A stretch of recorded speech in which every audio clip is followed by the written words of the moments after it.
Hello दोस्तों, नमस्कार। राठौर जी के एनसीए क्लासेस में आपका स्वागत है। मैं आपका host Aditya Rathore current affairs से 15 महत्वपूर्ण क्वेश्चन लाया हूँ। आज का पहला प्रश्न है, हाल ही में यूएस कोविड वैक्सीन का सबसे बड़ा प्राप्तकर्ता देश कौन सा बना है? पाकिस्तान, बांग्लादेश, नेपाल, अफ़गानिस्तान। इसका बांग्लादेश सही हो जाएगा।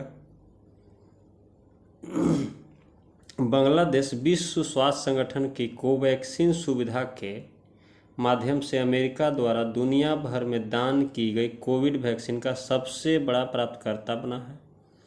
फाइजर वैक्सीन की 10 मिलियन खुराक की नवीनतम खेप के साथ अमेरिका ने बांग्लादेश को कुल 61 मिलियन वैक्सीन खुराक दान की है।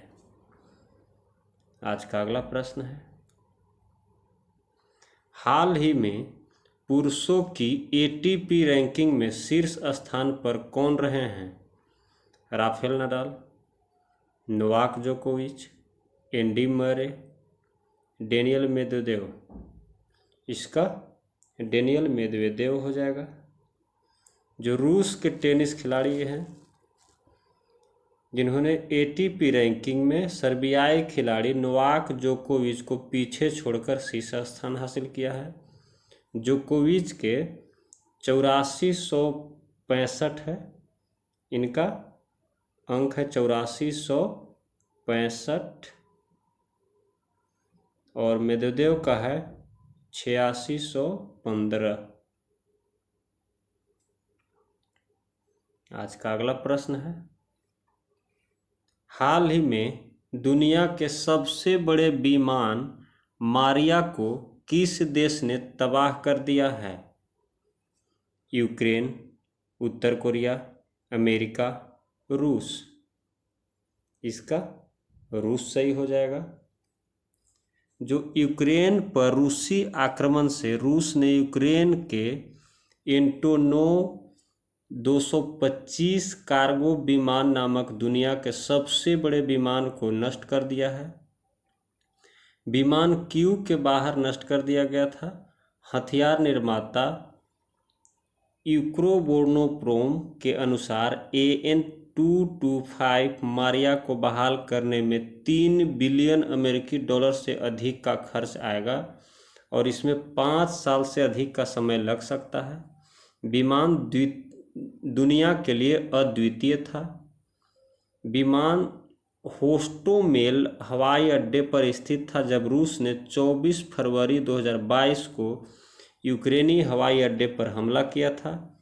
इसे 27 फरवरी को नष्ट कर दिया गया।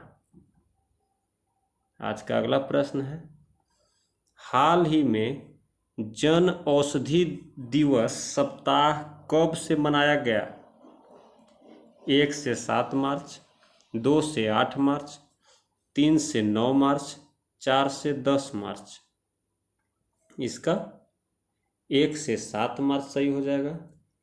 जो रसायन और उर्वरक मंत्रालय ने 1 मार्च से 7 मार्च 2022 तक जन औषधि दिवस का आयोजन करेगा। तो 7 मार्च 2022 को चौथा जन औषधि दिवस मनाया जाएगा। तो चौथे जन औषधि दिवस का विषय जन औषधि जन उपयोगी। सरकार ने मार्च 2025 के अंत तक प्रधानमंत्री भारतीय जन औषधि केंद्रों की संख्या को बढ़ाकर 10,500 करने का लक्ष्य रखा है। दोस्तों, जीवन में एक अपना लक्ष्य निर्धारित कीजिए और हमेशा अपनी दृष्टि को उस लक्ष्य पे बनाए रखिए, तभी आपको जीवन में लक्ष्य की प्राप्ति होगी। आज का अगला प्रश्न है, हाल ही में शून्य भेदभाव दिवस कब मनाया गया? 3 मार्च, 4 मार्च, 1 मार्च, 8 मार्च। इसका 1 मार्च सही हो जाएगा। अब 3 मार्च है तो विश्व वन्य दिवस मनाया जाता है। 4 मार्च को राष्ट्रीय सुरक्षा दिवस मनाया जाता है। 8 मार्च को अंतर्राष्ट्रीय महिला दिवस मनाया जाता है और जो 1 मार्च को शून्य भेदभाव दिवस मनाया जाता है, इसका है कि सभी प्रकार के भेदभाव को समाप्त करने के लिए एकजुटता के वैश्विक आंदोलन को बनाने में मदद करना। आज का अगला प्रश्न है,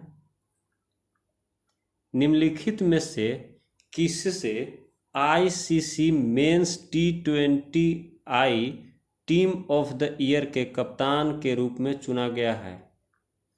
Aaron Finch, Kane Williamson, Virat Kohli, Babar Azam. इसका बाबर आजम सही हो जाएगा।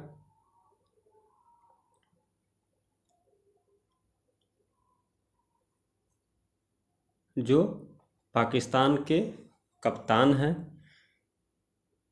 जो ICC team of the year पुरुषों के क्रिकेट में 11 सर्वश्रेष्ठ खिलाड़ियों को शामिल करती है, जिन्होंने एक कैलेंडर वर्ष में अपने प्रदर्शन से सभी को प्रभावित किया है, या तो बल्ले, गेंद या अपने हरफनमौला प्रदर्शन से। 11 की टीम में किसी भारतीय पुरुष को जगह नहीं मिली है। आज का अगला प्रश्न है, हाल ही में भारतीय किसान उर्वरक सहकारी यानी इफ्को के अध्यक्ष कौन बने हैं? रजनीश कुमार, दिलीप संघानी, बलविंदर सिंह नकई, विवेक राजदान। इसका दिलीप संघानी हो जाएगा सही आंसर। जो भारतीय किसान उर्वरक सहकारी यानी इफ्को के निदेशक मंडल ने सर्वसम्मति से दिलीप संघानी को सहकारिता का 17वां अध्यक्ष चुना है। यह 17वां अध्यक्ष है। वह बलविंदर सिंह नकई का स्थान लेंगे। 16वां अगर पूछेगा तो बलविंदर सिंह नकई। आज का अगला प्रश्न है, हाल ही में दुनिया के सबसे बुजुर्ग जीवित व्यक्ति सेंटर्निनो डे ला फुएंते का निधन हुआ है। वह किस देश से संबंधित हैं? चीन, जापान, स्पेन, मेक्सिको। वह स्पेन से संबंधित थे, जिन्होंने 112 वर्ष और 341 दिन की आयु में निधन हुआ। सेंटिनो ने सितंबर 2021 में सबसे उम्रदराज व्यक्ति पुरुष के रूप में रिकॉर्ड का दावा किया, जब वह ठीक 112 वर्ष 211 दिन के थे। उनका जन्म 11 फरवरी 1909 को स्पेन के लियोन में पुएंते कास्त्रो पड़ोस में हुआ था। आज का अगला प्रश्न है, हाल ही में नासा के अंतर्राष्ट्रीय वायु और अंतरिक्ष कार्यक्रम को पूरा करने वाली पहली भारतीय कौन बनी है? जाह्नवी डांगेती, वैशाली कालरा, नेहा कपूर, विजयलक्ष्मी पंडित। इसका जाह्नवी डांगेती सही हो जाएगा। जो आंध्र प्रदेश की एक युवा लड़की है, जो हाल ही में अमेरिका के अलाबामा में केनेडी स्पेस सेंटर में नासा के अंतर्राष्ट्रीय वायु और अंतरिक्ष कार्यक्रम को पूरा किया है। वह दुनिया भर के 20 छात्रों के ध्यानपूर्वक चुने गए समूह का हिस्सा थी। आज का अगला प्रश्न है,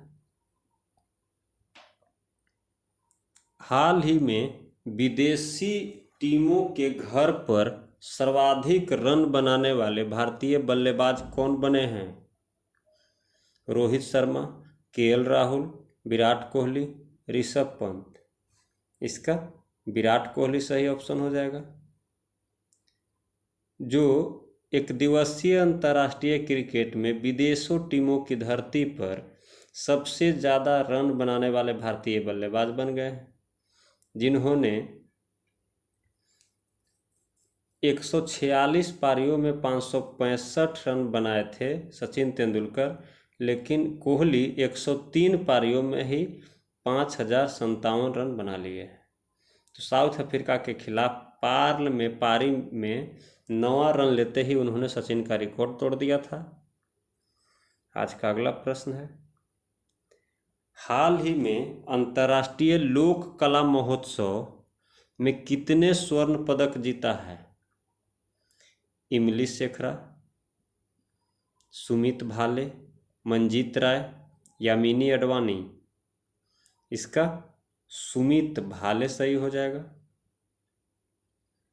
जो महाराष्ट्र के लावनी कलाकार हैं, फुलबारी तालुका के सुमित भाले ने दुबई में अंतर्राष्ट्रीय लोक कला महोत्सव में स्वर्ण पदक जीता है, जो विशेष रूप से एक ताल वाद्य ढोलकी की थाप पर किया जाता है।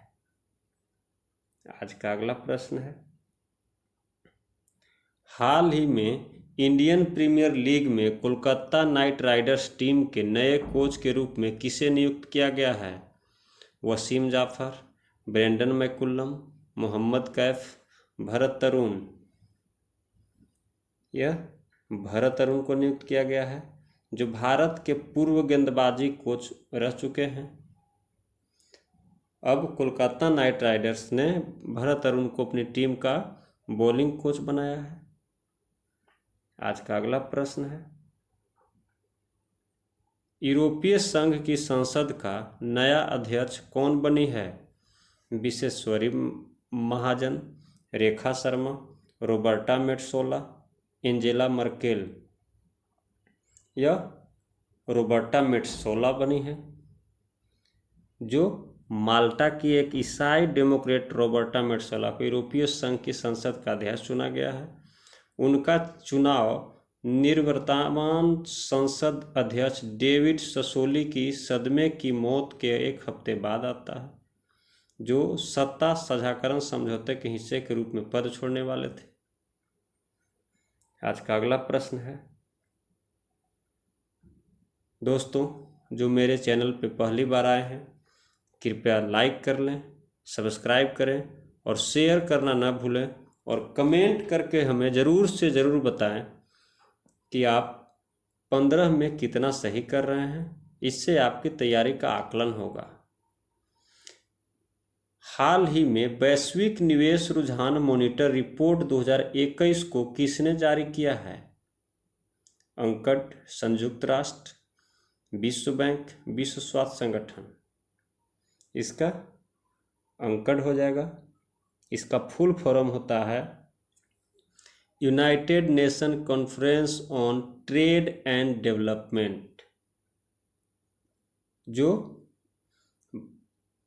व्यापार और विकास पर संयुक्त राष्ट्र सम्मेलन अंकटेड के आंकड़ों के अनुसार भारत में प्रत्यक्ष विदेशी निवेश यानी FDI प्रवाह पिछले वर्ष की तुलना में 2021 में 26% गिर गया, क्योंकि 2020 में बड़े विलय और अधिग्रहण सौदे पूरे नहीं हुए थे।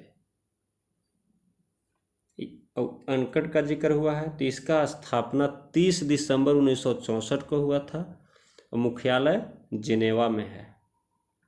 आज का अगला और आखिरी प्रश्न है, हाल ही में महाराणा प्रताप की कौन सी पुण्यतिथि मनाई गई है? 243वीं, 343वीं, 443वीं, 543वीं। इसका 343वीं सही हो जाएगा, जो 19 जनवरी 2022 को महाराणा प्रताप की 343वीं पुण्यतिथि मनाई गई थी। महाराणा प्रताप का जन्म 19 जनवरी 1540 को राजस्थान के मेवाड़ में हुआ था। इसी के साथ आज का वीडियो यहीं पे समाप्त होता है। जय हिंद, जय भारत।